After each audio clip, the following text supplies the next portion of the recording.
Shalom kepada Bapak Ibu sekalian. Kali ini, kita akan sama-sama merenungkan bagian dari firman Tuhan, dengan judul, Aku memelukmu dengan doaku. Yohanes pasal 17 ayat 1-26.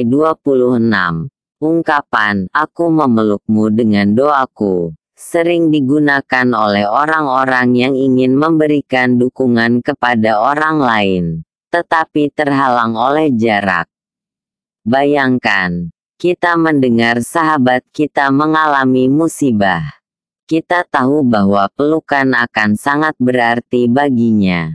Namun, sungguh disayangkan, kita tak dapat hadir di sana.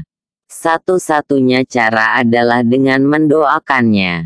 Kita memeluknya dengan doa-doa yang kita panjatkan baginya. Yesus tahu bahwa dia tidak akan ada lagi bersama murid-muridnya. 9-11. Yesus juga tahu, dia tidak akan ada bersama dengan orang-orang yang kelak menjadi percaya kepadanya karena pemberitaan para murid secara fisik. 20-21. Oleh karena itu, dia berdoa kepada Bapa, memohon bagi orang-orang yang dia kasihi.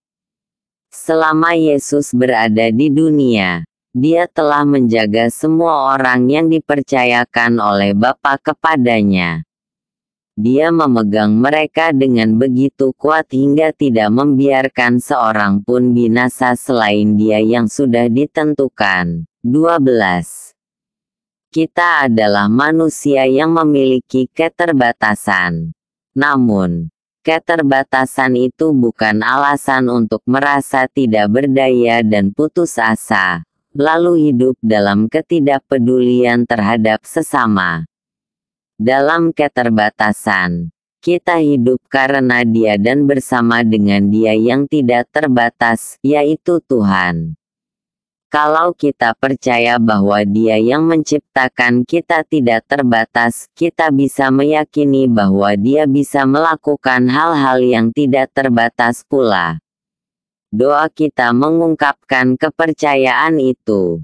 Suatu saat, karena keterbatasan jarak dan waktu, bahkan tidak berdaya karena kelemahan fisik dan hal lainnya, kita tak bisa hadir bagi orang yang kita kasihi di tengah musibah yang dialaminya.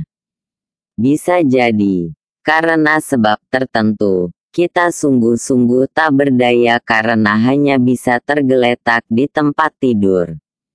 Doa adalah cara kita untuk tetap bisa memeluk kekasih-kekasih kita. Doa adalah cara kita tetap berdaya untuk peduli kepada mereka.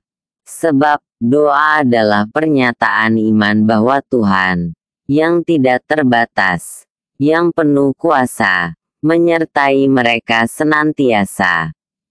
Yohanes 18:1-11. Apa jaminannya bahwa Tuhan Yesus akan menjaga kita, anak-anaknya?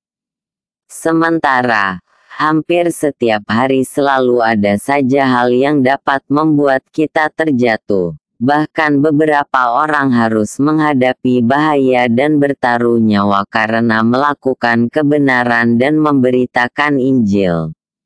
Di manakah Tuhan ketika momen-momen seperti itu terjadi dan menimpa orang-orang yang dikasihinya? Apa saja yang Anda baca? 1. Kemanakah Yesus dan ke-11 muridnya pergi?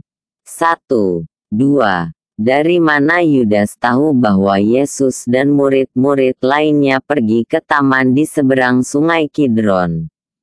Bersama siapa saja dia datang? 2-3. 3. Apa tujuan kedatangan Yudas beserta para prajurit dan penjaga bait Allah? 4-7. 4. Apa yang Yesus katakan kepada para pasukan itu untuk melindungi murid-muridnya? 8. 5. Apa yang Yesus katakan kepada Bapanya untuk melindungi murid-muridnya? 9. 6. bagaimana respons Simon Petrus terhadap penangkapan Yesus? Dan, bagaimana respons Yesus terhadap tindakan Yudas? 10-11.